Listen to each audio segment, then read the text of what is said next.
नया कुछ भी चर्चाएं नहीं हुई। फिर हम सवाल ले रहे हैं। आज टीएससी का बैठक में नया कुछ भी चर्चाएं नहीं हुई।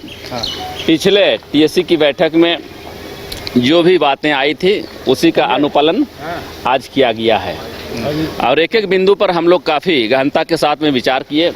हमारे टीएससी के चेयरमैन साहब को हम लोगों ने अपना अपना क्षेत्र के बारे, इस राज्य के बारे, टीएससी के माध्यम से आदिवासियों को ज़्यादा से ज़्यादा हम लोग किस प्रकार से लाभ पहुंचा पाएंगे, इसी दिशा में चर्चाएं हुई और टीएससी के अध्यक्ष महोदय ने सारे संज्ञान में लिया है। क्योंकि यहाँ पर 2 एक्ट बनी है, 1908 में सीएनटी बनी और 1949 में एसपीटी एक्ट बनी। क्योंकि सीएनटी में ज़्यादा बाधाएं आ रही है, क्योंकि थाना क्षेत्र बढ़ते गया तो उस प्रकार से दायरा अभी राजस्व का थाना क्षेत्र को माना जा रहा है।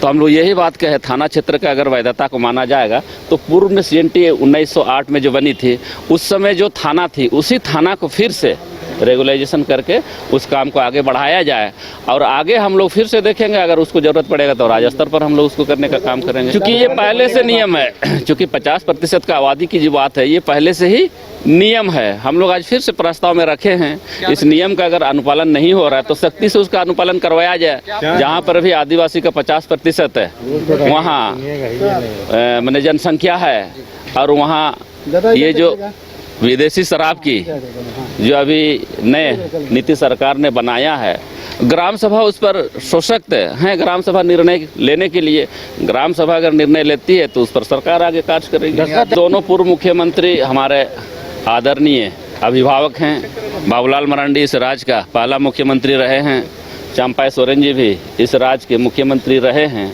इसलिए उन दोनों के बारे में हम बहुत कुछ नहीं कहना चाहेंगे, परंतु आज टीएससी में जो भी चर्चाएं हुई उन लोग अनुभवी व्यक्ति हैं। उन लोग आकर के अगर इस टीएससी के चेयरमैन को और टीएससी के सदस्य होने के नाते टीएससी के द्वारा इस राज्य का बेहतर के लिए, आदिवासियों का बेहतरी के लिए वैसे कुछ अगर सुझाव उन लोगों के द्वारा आज आता तो निश्चित रूप से टीएससी उस पर अमल करते हुए आगे धरातल पर उसको कार्य करने का कोशिश करती। पर उन लोग नहीं आया, किस कारण से, तो दोनों का मामला है।